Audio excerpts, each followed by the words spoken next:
지주회사 체제가 오히려 기업 집단의 지배력을 확장을 하고 계열사 확대를 가능하게 하는 수단으로 이게 변질이 될 가능성이 좀 있다라고 하는 우려를 금할 길이 없습니다. 우려를 할 수밖에 없다. 특히 증손회사 지분 요건을 완화하는 것은 우회적인 계열사 확장을 촉진을 하는 거죠. 예, 안녕하세요. 안녕하십니까. 예, 재벌을 바꾸는 시간 시즌 2, 또 재바시 예. 시즌 2를 맞이했습니다.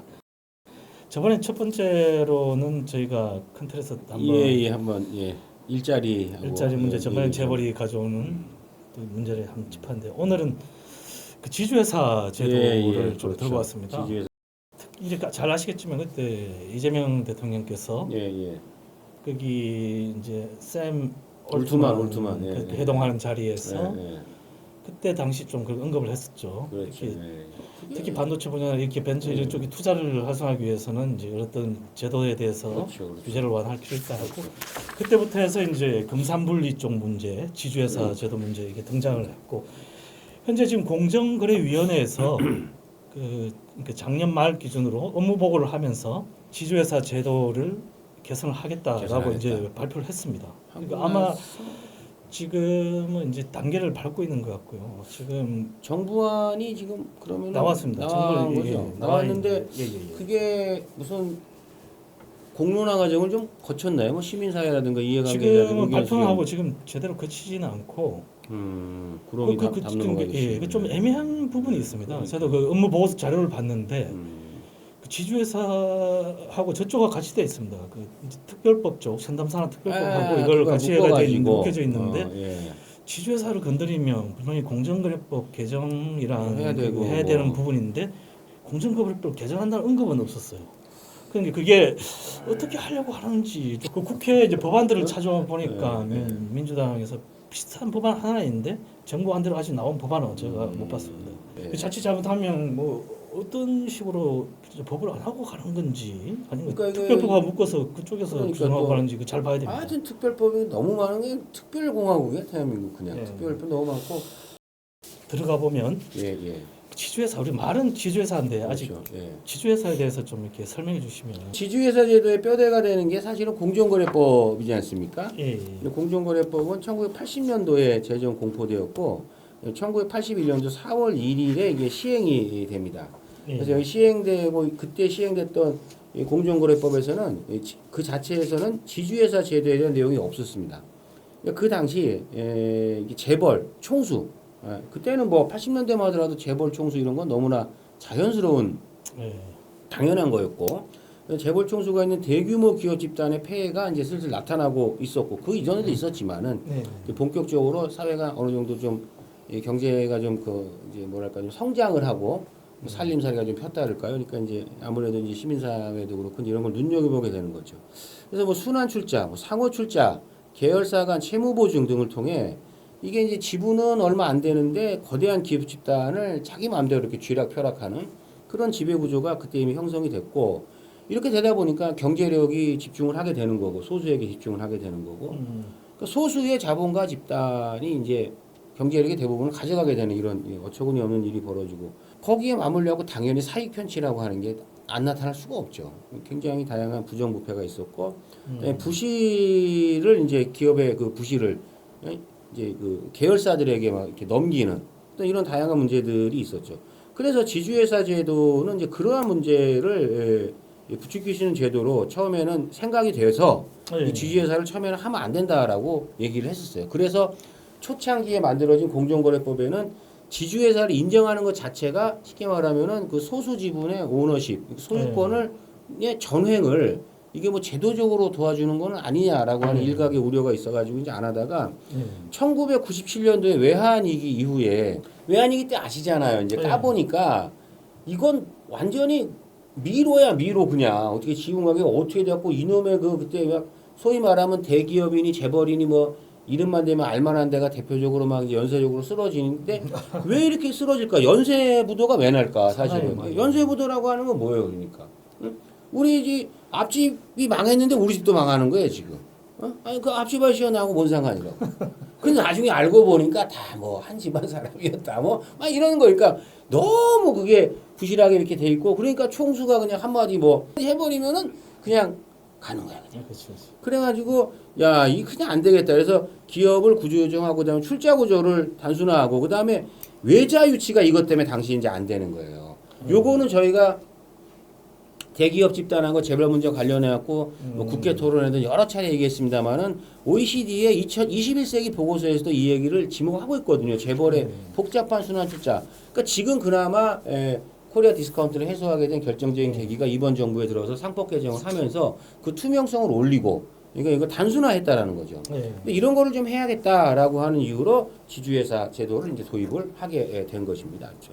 지주회사도 여전히 완전한 제도도 아니고 상당히 그렇죠. 부작용이 있는 제도인데 그렇죠. 일단 도입은 됐고 됐죠. 예. 해서 그런 것도 지주회사 단점을 보완하기 위해서 자회사 지분율 요건이라든지 이런 부채 비율이라든지 그렇죠. 이런 요건들을 같이 걸었죠. 그렇죠. 그동안도 그냥 그 80년대 이전까지만 해도 아무렇게나 막 해왔는데 뭐 60년대하고 70년도에는 뭐 그냥 뭐 그 한국 전쟁 끝난 이후에 뭐 사회적 혼란기의 여파도 있었고 사회 구조가 급격하게 좀 변화하기도 하고 무엇보다 한국 경제 자체가 이제 가파르게 뭐 상승을 하면서 뭐 그런 것들이 유야무야 넘어갔죠. 그래서 막 일자리도 막 늘어나고 막 이러면 넘어갔는데 이게 어느 정도 경제가 이제 안정화되고 뭐 이제 그러다 보니까 요거 이제 그냥 두면 안 되겠다. 그러니까 무슨 얘기냐면은 이제 처음에는 일이 굴러가든 저리 굴러가든 뭐 일자리를 만들고 경제 규모를 키우면은 국가 경제에 이제 도움이 된다고 생각을 했는데 이 자본주의 시장 경제의 메커니즘이라고 하는 게 안정적으로 굴러가려면 결국에는 어떻습니까? 구조의 안정성과 그 다음에 OECD도 그렇고 맨날 얘기하고 있는 것처럼 이 투명성을 갖춰야지 자본시장이 제대로 보이는 거거든요. 그러니까 외자 유치도 안 되고 이제 당시에 그래서 그런 문제들 때문에 이제 그런 제안을 이제 두게 된 거죠. 두게 돼서 이제 지주회사 설립을 허용하는 대신에 자회사 지분율에 대한 조건이라든가 부채 비율 제한, 그다음에 상호 출자 금지 등 엄격한 규제를 부과하는 방식으로 당시에 이제 지주회사법을 지주회사 관련된 제도를 이제 보완을 했죠. 그래서 초기의 지주회사 제도는 재벌의 복잡한 순환 출조 구조를 해소하자. 이 너무 복잡하니까 그거를 저희 같은 사람들이 봐도 이거 한 이틀은 공부를 해야 돼요. 그래야지 이 흐름을 알 수가 있어요. 그런 복잡한 출자 구조 해소하고 기업 지배 구조를 단순화하는 데 목적이 있었다고 봅니다. 그리고 실제로 일부 대기업 집단, 재벌은 순환 출자를 해소하면서 지주회사 체제로 전환을 했어요. 전환을 했고 이는 형식적으로는 지배 구조의 투명성을 높이는 효과를 가져왔다고 볼 수 있습니다. 그렇게 평가를 해줄 수 있죠. 이러한 구조 변화에 당시에 굉장히 앞장섰던 재벌이 하나 있는데 그게 이제 SK라고 볼 수가 있습니다. 그 당시 뭐 SK가 사례 나왔는데 최근에는 이제 제가 성명에도 썼는데 정부가 하는 이런 주주회사 규제 완화에 가장 수혜를 받을 그룹이 SK 그룹이다. 그렇죠. 그건 뭐 저희 주장은 저희가 뭐 독창적으로 그런 주장을 한 건 절대 아니고 뭐 이게 지주회사법 SK 검색하면 불과 몇 개월 전만 하더라도 유력한 그 국내 언론에서 다 그 얘기를 해요. 이거 뭐 특혜 아니냐라는 얘기까지 하고 하니까 상대적으로 뭐 진보적인 뭐 이런 스탠스를 입장을 가지고 있는 뭐 시민사회 단체 저희나 뭐 참여연대나 여러 가지 경제 무슨 연대라든가 이렇게 거기만 얘기를 하는 게 아니고 이게 딱 봐도 뭔가 좀 이상하거든. 그러니까 다 얘기를 하는 거예요. 그러니까 저희가 이제 더 얘기를 안 할 수가 없는 그런 상황이 되는 거죠. 그러니까. 어떻게 보면 그러니까 지주회사 제도도 지금 뭐 상당히 뭐 단점들을 보완한 장치들이 들어왔지만 여전히 지금 좀 문제가 있는 문제가 있죠. 아직까지는. 그리고 아시지만 그 또 과거 정부에서 지주회사 제도를 계속해서 완화시켜 왔잖아요. CVC 도입이라든지 그렇죠. 다 그랬죠. 이런 것들 하고 이 총수일가의 이제 지주회사 지분을 총수일가가 지주회사의 지분을 지주회사 지분만 집중적으로 이제 보유를 하는 거예요. 그러니까 지주회사에서 영향력을 가지고 갖출 수 있게끔. 저희 모회사 그렇죠. 모기업이. 그래서 그걸 통해 갖고 그룹 전체에 대한 지배력을 공고히 하는 강화하는 그런 방식이 나타났고 지주회사와 계열사 간의 내부 거래 이건 뭐 몇 차례 건수가 있었죠. 그다음에 일감 몰아주기 이건 뭐 말할 것도 없고 그러다 보니까 이런 것들을 다 포함하는 것이 결국에는 사익 편취 아니겠습니까? 사익이라는 게 뭡니까? 사사로운 이익을 편취하는 거예요. 그러니까 사익 편취 문제가 새로운 쟁점으로 부상하기도 이제 했죠. 그래서 최근에는 지주회사 제도가 단순한 지배 구조의 개선 장치에 머무르지 말고 재벌 지배력 유지의 제도적 기반으로 활용되고 있다. 이런 의심을 받고 있습니다. 이런 의심을 받고 있고 실제 그런 것을 보일 수 있는 사건들이 있었고 특히 지주회사 체제 아래에서 그런 제도를 가지고 있는 상태에서 경제력 집중, 소수에 대한 경제력 집중, 그다음에 내부 거래 문제는 여전히 지속되고 있고 그다음에 금융과 비금융 분리 원칙, 금산 분리 원칙 완화, 이거 완화하자. 그다음에 기업 주도형 벤처 캐피탈, 아까 국제 말씀하신 것처럼 CVC 허용 등의 문제, 이런 것들이 복합적으로 작용을 하면서 점점 복잡해지고 있는데 평범한 시민들이 봐서는 이게 무슨 말을 하고 있는지를 잘 모르고 이 체감이 안 되는 경우도 있어요. 예. 이런 상황인데 갑자기 근데 이재명 정부에서 대통령도 그런 발언도 했고, 특히 공정 취재사 규제 제도 오히려 허점을 더 메워야 될 공정거래위원회가 업무보고 이게 정확하게 밝혔단 말이죠. 그 내용을 보면 현재는 이제 말 그대로 자회사 밑에 증손회사부터는 100% 지분을 보유해야 되는데 50%로 완화해주고, 완화한다. 또 금융 리스업을까지 허용해준다라는 뭐 하는 거야? 부분이 있고, 또 그리고 여기 또 CVC 내용을 더 확대하는 내용도 있습니다. 그 CVC 이제 외부 출자 및 해외 투자 비중을 또 확대하는 이거 방안도 담겨져 있어요. 그러니까 저번보다 더 이걸 더 완화시켜준다는 의미거든요. 이게 과연 그러니까 현재 우리 재벌이 가진 경제력 이런 집중 심화 이런 상황과 최근의 그 상황들을 봤을 때 이게 맞는 방향입니까 이게? 이거는 좀 솔직히 이제 우려할 만한 부분이 이제 있습니다. 그러니까 뭐 이게 한국 경제가 지금 오늘 어떻게 현재 지금 포인트가 뭐 5천 중반 넘어간 걸로 제가 알고 있는데 왔다 갔다 하고 있죠. 5천에서 6천 사이 왔다 갔다. 그 한번 생각을 해보세요. 뭐 저희 작년에 무슨 뭐 3천 시대 뭐 4천 시대였지만 저희가 지금 6천 넘어가가지고 지금 이란 하고 이렇게 심각한 국제적인 분쟁이 있고, 특히 유가 같은 경우는 한국 경제 직격탄이지 않습니까? 그런 게 있음에도 우리가 지금 이 기본적으로 금융시장이 이제 흔들리지 않아요 지금요. 지금 이제 그러니까 그거는 맷집이 이제 커졌다는 얘기고, 투명성과 건강성이 이제 좋아졌다는 얘기고, 그 다음에 소액주주들이 이 자본시장에 대한 신뢰를 보내고 있다라고 하는 거거든요. 자, 이번 개편안이 이제 만약에 시행이 된다.